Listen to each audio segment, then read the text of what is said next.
Bismillahirrahmanirrahim. Assalamualaikum warahmatullahi wabarakatuh. Alhamdulillahillazi lihaza wahana kunna linahtadiya law hadanallah. Asyhadu alla ilaha illallah wa asyhadu anna Muhammadan abduhu wa rasuluh.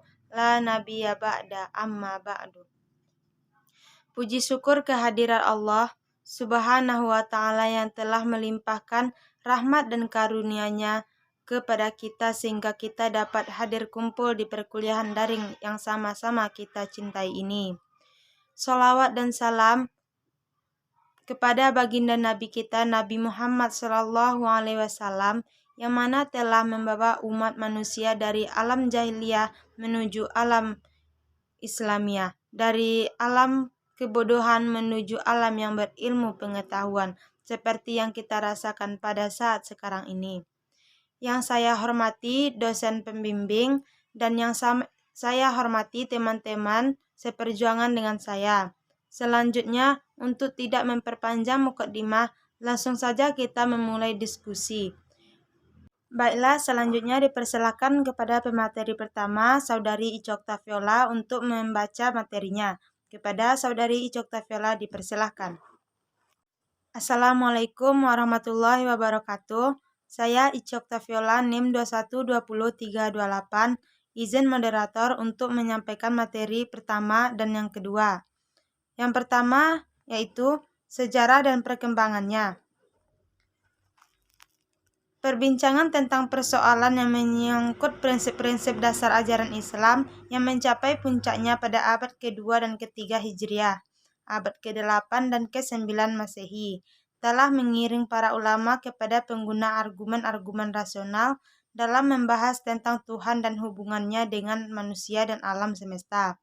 Hal ini menurut Ayyub Ali telah mengakibatkan lahirnya sebuah ilmu pengetahuan baru dalam lapangan pemikiran Muslim yang dikenal dengan ilmu kalam. Mu'tazilah dipandang sebagai kelompok yang mula-mula menuntut penggunaan nalar, ra'yu dalam teologi Islam. Pada perkembangannya berikutnya lahirlah aliran tengah yang dikenal dengan Ahlus Sunnah wal Jamaah, yang dalam metode kalamnya menggunakan pendekatan rasio atau ra'yu dan nas atau naql. Tokohnya yang paling termuka adalah Abu Hasan Asy'ari dan Abu Mansur Maturidi di Samarkand. Yang pertama melahirkan aliran Asy'ariyah dan kedua melahirkan aliran Maturidiyah. Kedua aliran ini menentukan paham teologi Mu'tazilah dan masing-masing menggunakan pendekatan ra'yu dan naql. Tapi di antara keduanya juga terdapat perbedaan.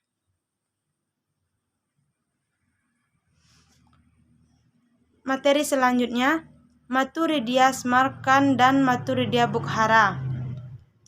Maturidiyah adalah aliran kalam yang berpijak kepada penggunaan argumentasi dan dalil akli kalami yang mana nama Maturidiyah ini disebabkan kepada nama pendirinya yaitu Abu Mansur Muhammad bin Mahmud al-Maturidi as-Samarkandi al-Hanafi. Aliran ini kemudian didukung oleh Abu al-Yasral Bazdawi dan tokoh lainnya.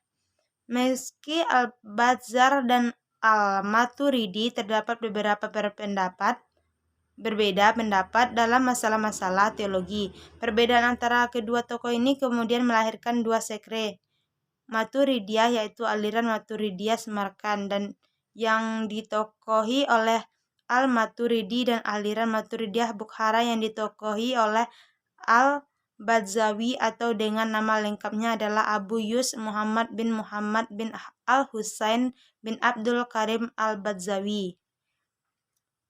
Selanjutnya Maturidiyah Samarkand.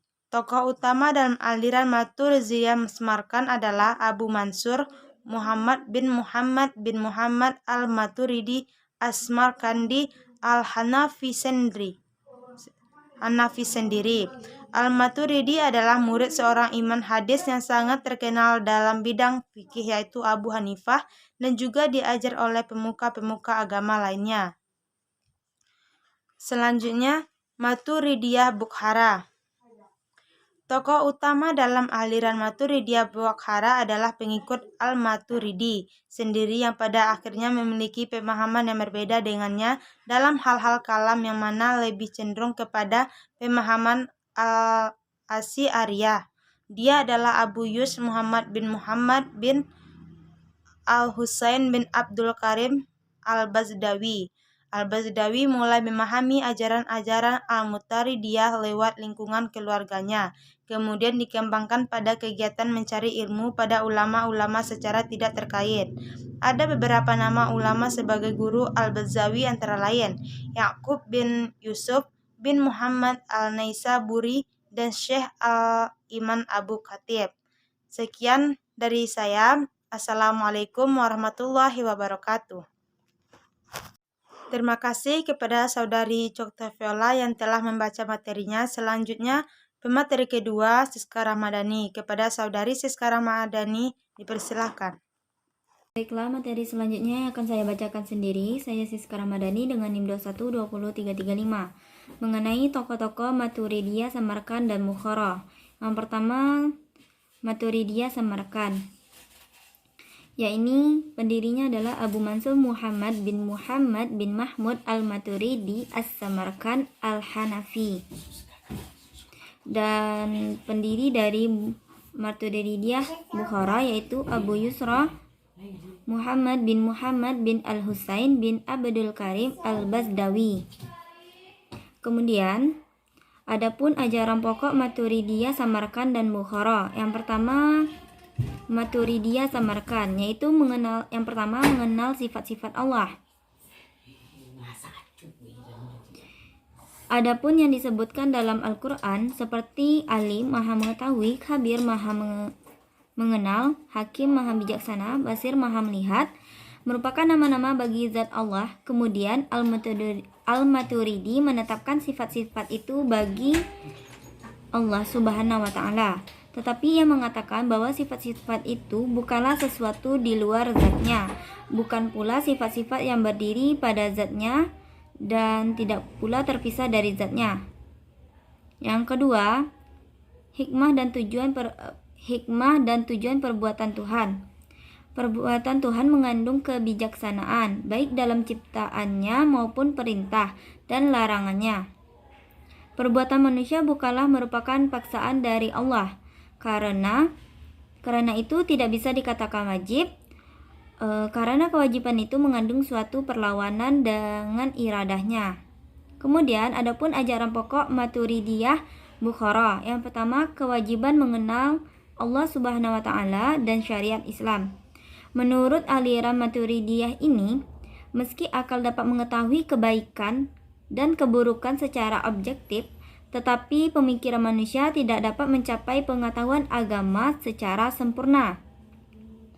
Menurut aliran Maturidiyah, akal adalah media untuk memahami perintah Allah, sementara kewajiban itu datang langsung dari Tuhan. Artinya, manusia berkewajiban untuk mengenal Allah dan mempelajari syariat-syariatnya. Kemudian kebaikan dan keburukan menurut rasio. Maturidiyah membagi kemampuan akal dalam mengetahui kebaikan dan keburukan dalam 3 hal. Yang pertama, ada kebenaran objektif yang bisa diketahui oleh akal. Misalnya, mencuri adalah perbuatan salah, bahkan tanpa harus ada larangan mencuri dari syariat Islam. Yang kedua, kebenaran dan keburukan yang tidak mungkin diakses oleh akal dan hanya Allah Subhanahu wa Ta'ala yang mengetahui hal tersebut. Yang ketiga, kebenaran dan keburukan yang tidak sanggup diketahui oleh akal. Karena itu, manusia harus mempelajari syariat Islam untuk mengetahui hal tersebut. Dan selanjutnya, perbuatan manusia.